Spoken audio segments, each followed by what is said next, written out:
నమస్కారం, రుద్ర న్యూస్కు స్వాగతం. కరీంనగర్ జిల్లా సైదాపూర్ మండలంలోని సోమారం గ్రామంలో వరిధాన్యం కొనుగోలు కేంద్రాన్ని బుధవారం రోజున మంత్రి పొన్నం ప్రభాకర్ ప్రారంభించారు. అనంతరం విశాల సహకార పరపతి సంఘం ఆధ్వర్యంలో వరిధాన్యం కొనుగోలు కేంద్రాన్ని రిబ్బన్ కట్ చేసి ప్రారంభించారు. ఈ సందర్భంగా మంత్రి పొన్నం ప్రభాకర్ మాట్లాడుతూ వరిధాన్యాన్ని తేమ శాతాన్ని చూసి ధాన్యాన్ని తూకం వేసి చూడాలని అన్నారు. సోమారం గ్రామానికి మొదటిసారి ఐకేపీ ధాన్యం కొనుగోలు కేంద్రాన్ని ప్రారంభించడం పట్ల గ్రామ ప్రజలు హర్షం వ్యక్తం చేస్తూ మంత్రి పొన్నం ప్రభాకర్కు ధన్యవాదాలు తెలియజేశారు. మంత్రి పొన్నం ప్రభాకర్ అమాలీలు ఐకేపీ మహిళా సంఘాలకు శుభాకాంక్షలు తెలియజేశారు. ధాన్యం కొనుగోలు అదనపు తూకం వేయరాదని హెచ్చరించారు. అనంతరం గ్రామంలో ఉన్న పలు సమస్యలపై గ్రామస్తులతో ఆరా తీసి గ్రామంలో మంచినీటి సమస్య రాకుండా జాగ్రత్త చర్యలు తీసుకోవాలని అధికారులకు ఆదేశాలు జారీ చేశారు.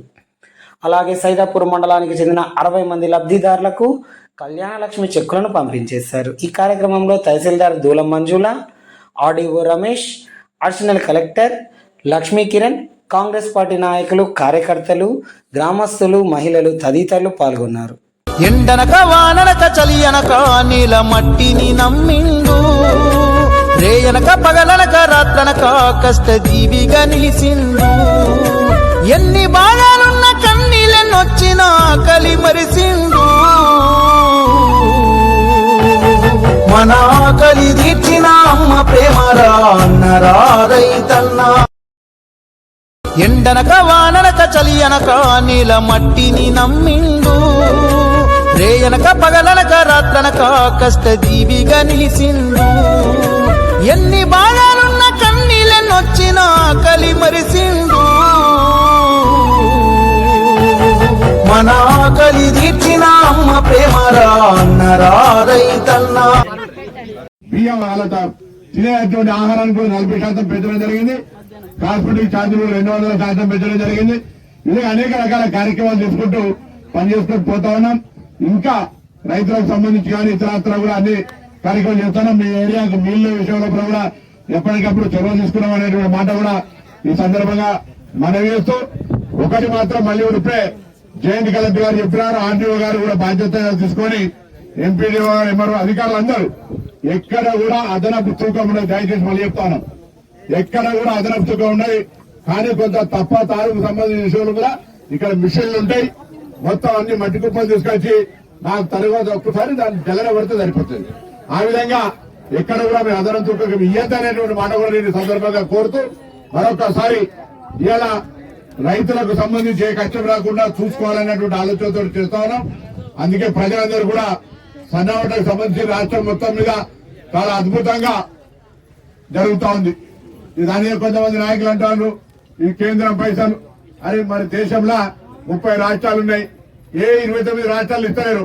మన రాష్ట్రంలో ఇస్తుంటే కూడా ఈ పైసలు మాయంటే మనం ఏం చేస్తాం, వీటికే కూడా వాడికి పైసలు కడతారు. ఇవన్నీ ఉన్నటువంటి పరిస్థితులు లెక్క మీకు అంత. కానీ కాంగ్రెస్ ప్రభుత్వం తెలంగాణలో ప్రజలందరికీ సన్న బియ్యాన్ని ఇస్తా ఉంది. ఇది ఒక చారిత్రాత్మక నిర్ణయం. గతంలో బియ్యం ఇంటికి వాడకపోదురు, ఇవాళ షాప్ పోయి తెచ్చుకొని ఆ బియ్యాన్ని తింటా ఉన్నాము. తప్పకుండా మీ మండలానికి వస్తా. ఒక రోజు ఇలా సంకష్ట చతుర్థి ఇవాళ భోజనం చేద్దాం అనుకున్నా, కానీ ఒక పొద్దు ఇవాళ లేకపోతే ఇవాళ ఎక్కడైనా మీ దగ్గర భోజనం చేస్తాం అనుకున్నా. కాబట్టి తప్పకుండా ఇంకా ఏదైనా కార్యక్రమాలంటే కూడా నేను స్థానిక శాసనసభ్యుడిగా, మీ మంత్రిగా వాటన్నిటి పరిష్కారం నా బాధ్యత. ఎక్కడైనా నీళ్ల కొరత ఉంటే కూడా వెంటనే చెప్పండి, నీళ్ల కొరత కూడా చెప్పండి. తర్వాత ధరణి చట్టాన్ని తీసేసి మొన్ననే ముఖ్యమంత్రి గారు భూభారతి చట్టాన్ని తెచ్చినారు. 23 తారీఖు మధ్యాహ్నం కోహెడ మండలంలో, 24 పొద్దున అక్కన్నపేట, మధ్యాహ్నం హుస్నాబాద్ మండలం, దాని తర్వాత 28 నాడు భీమదేవరపల్లి, ఎలకతుర్తి, 29 నాడు సైదాపూర్, చిగురుమాడు మండలాల లోపల రైతు అవగాహన సదస్సులు ఉంటాయి. భూములకు సంబంధించి అన్ని కూడా అధికారులు ఏర్పాట్లు చేస్తారు. భూములకు సంబంధించి మొత్తం మీకు ఒక అవగాహన చట్టంలో ఈ భూముల పరంగా పంచాయతీ, కంతాల పంచాయతీ, పెండింగ్ ఇష్యూలు, సాధారణ ఇతర అన్ని రకాల అంశాలను పరిష్కరించడానికి మొన్ననే ఆర్ఐ స్థాయి నుంచి కలెక్టర్, చీఫ్ సెక్రటరీ దాకా కూడా మీటింగ్ పిలిచి ముఖ్యమంత్రి గారు ప్రకటన చేసినారు. భవిష్యత్తులో రెవెన్యూ పరమైన భూ పంచాయతీలు ఉండద్దు, అందరికి కూడా ఎక్కడికక్కడికి భూమి అంటే ఆత్మగౌరవం, భూమి అంటే మనకు ఒక గౌరవం ఇచ్చేటువంటి దానికి సంబంధించిన పత్రాలు చక్కగా ఉండాలనే దాని మీద మరి ప్రభుత్వం నిర్ణయం తీసుకుందనే మాట కూడా ఈ సందర్భంగా మనం చేస్తా ఉన్నాం. ఇంతేగాక ఇలా మీరు చూస్తా ఉన్నారు, చాలా కాలంగా ఉన్నటువంటి కేటగిరేషన్ గాని రిజర్వేషన్లకు సంబంధించిన అన్ని కార్యక్రమాలు ప్రభుత్వం ఎక్కడ కూడా పెండింగ్ పెట్టకుండా తీసుకోకపోతుందనే మాట మనం చేస్తూ ఇలా అనుకోకుండా మన నాయకుల ప్రేమతోటి మనం బలగం కొమరావు వచ్చారు. బలగం సినిమా చూసారు కదా, బలగం కొమరావు వచ్చింది ఇక్కడికి. మన వీడియోకి వచ్చినప్పుడు ఆవుతున్న ఒక పాట వాడియకపోతే మనమంతా నారాజ్ అవుతాం. బలగం కొమరావు ఒక పాట వాడుతుంది.